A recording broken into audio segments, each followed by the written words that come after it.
All right, this is Black Science TV 111. We finally got in the house, the queen, Trifanya Osei, and she's about to give y'all the business. Welcome, queen. Welcome to Black Science TV 111 Studios, and we're going to be asking you some questions. We just thank you for coming out to spread the knowledge, because I know there's a lot of queens out here who want to hear you speak. So, without further ado, we're going to jump right into the questions. First question is, who is Trifanya Osei / Elegant Granny, because I know that's your author name, Elegant Granny, and how does she impact the community? Hello family, my name is Trifanya Osei, the wife of Osei Kufuor. I'm the eldest of 4 girls in my family and the eldest of 20 grandchildren, who at times does spoken word under the name Elegant Granny. Elegant Granny came into being.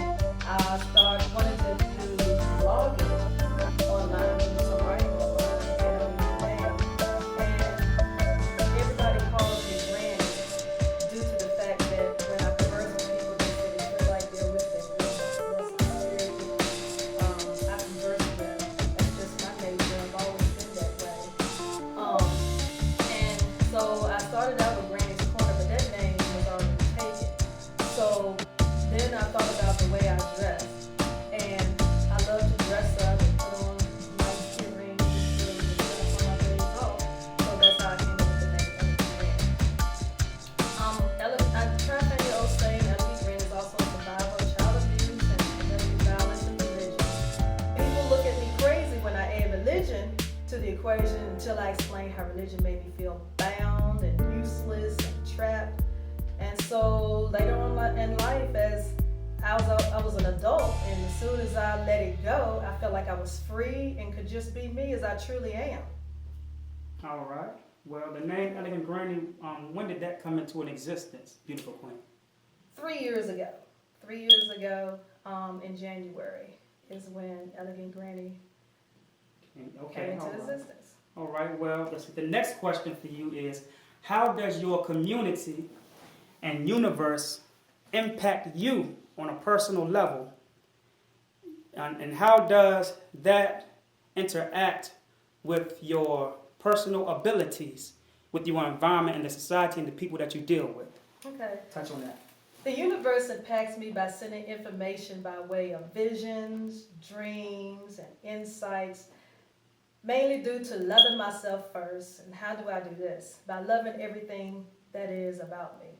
I love how, even though a lot of women do different exercises to expand their hips, full curves or whatever, mine is basically rectangular shape. So I love how I'm shaped. I love how my hair is nappy and is kinky and coily, and how I have to respect the universe by taking the time to love on my hair and take the time to go through it properly.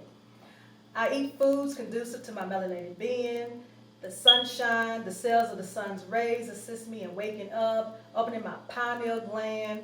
I'm in tune with the universe to know intuitively what is to come and how to deal with my day or the week.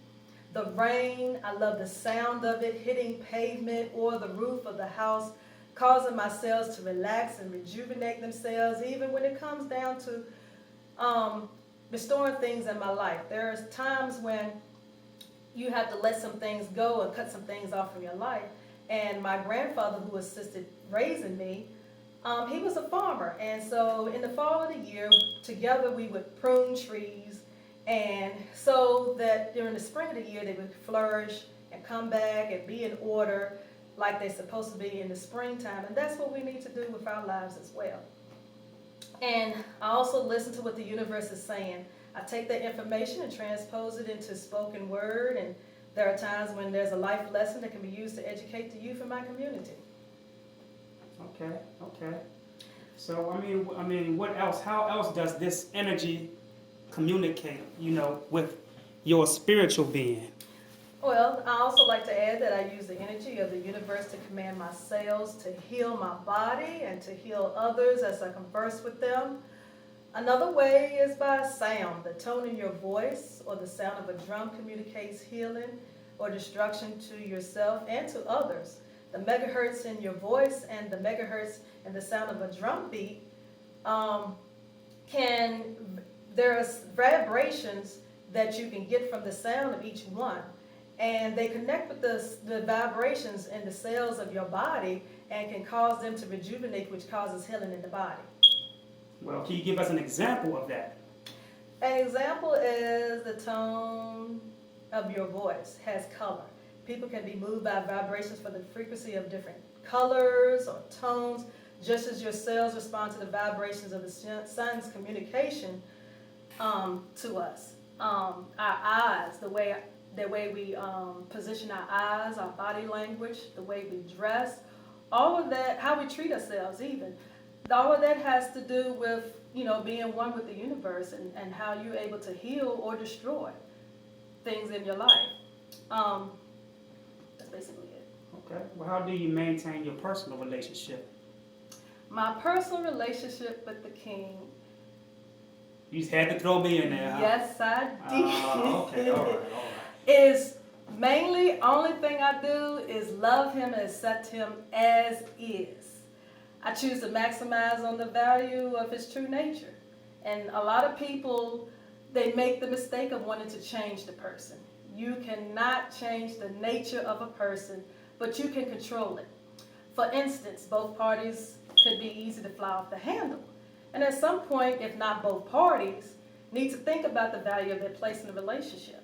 The value of the person they are in the relationship and the value of the two of you being together. Okay.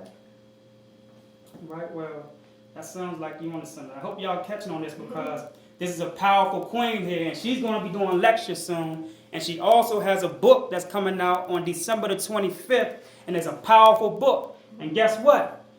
This is a book that she's been working on for a while, so she got a lot of energy in it. The next question, how did you get into writing consciousness? How did you get into the consciousness? Well, I got into consciousness at a very, very early age. I'm very inquisitive, and I've always asked my mother or whoever, whatever adult that I was around questions. My mother would never give me an answer. She would always enforce me to research on my own. And I was raised at a time when you really did not have access to computers and everything. You had to go to your neighbors, do research like going to your neighbor's house and find some documents that they would have, certified documents, and do your research that way, or encyclopedias. Go to the public library, looking at the microfilms and the microfiche of the old newspapers, and do your research that way. Well, let me just cut in because she's a very, very deep researcher. Now, she might be soft-spoken and all of that, y'all, but she's a very deep researcher. Now, I just want you to touch on some of the things that you just recently researched about the schools and the ADHD medication and things of that nature. Some things that I researched, well, I'm also an educator myself. I specifically worked with children and adults with autism spectrum. And so there's a law that's being passed that children, the teachers are now able to diagnose your child with ADHD, and they can call the police and report it to police. The police can come and, do whatever they need to do, and, the social workers, everybody can come in, do what they need to do, and, you have nothing to do with it, which to me is wrong. Another thing, too, what they're doing is they're diagnosing children at a much, much younger age with ADHD and autism spectrum. I've had my first experience this year where my youngest child is 4 years old with ADHD medicines. And they are now diagnosing children as young as 1.5 to 2 year olds with ADD, ODD, all of the acronyms in the alphabet, which is crazy, which the majority of the ones that are doing it to are the black melanated children. Right. Now, what I try to explain to the school psychologists is We are active by nature. You cannot sit us still. We have to be in motion. That's the universe. Is that because the sun is very active? Yes, it's Right. very active. It never stops doing what it does. All right. And we never stop doing what we do. We're not robots. We're humans. And we have to do everything. This is how we can contain our our color from our chlorophyll that we get from the sun's rays, the pigmentation. Our cells are able to continue to move and stay in line with the universe and do what it needs to be doing so that we can do what we need to be doing, because once you get still, it gets to the point where your body starts shutting down and then Okay. there's no life. So Okay. you have to continue moving until there's an appropriate time for you to be still so your cells can rejuvenate while you sleep. Okay, well, I just want to ask some questions because a lot of people are asking me questions on health and what can they take, because a lot of places you go to, I know the alkaline water boosts your electrolytes and it helps to keep cancer away from the bodily system. So if people can't find alkaline water, what can they do in place of that or to substitute that to be able to raise the pH in the water? Well, what I do is, this is something that I learned from my old ancestors and from my husband. He continues teaching me doing it too, is use key lime in your water or lemon if you can't get hold to key limes, because some stores do not sell key lime, so you can use water. Another thing, You can use water and what else? in the water, lemon in the water, Okay. and key lime in the water. If you can't get to the key lime, you can use lemon. And what does that do? It raises the pH level in the water. It alkalizes it for you. Okay, all right.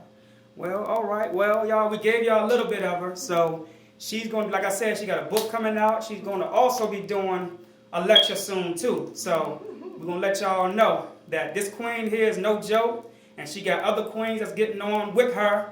And she's also doing a self-defense class also, because she ain't a joke. You know, sometimes she scared me.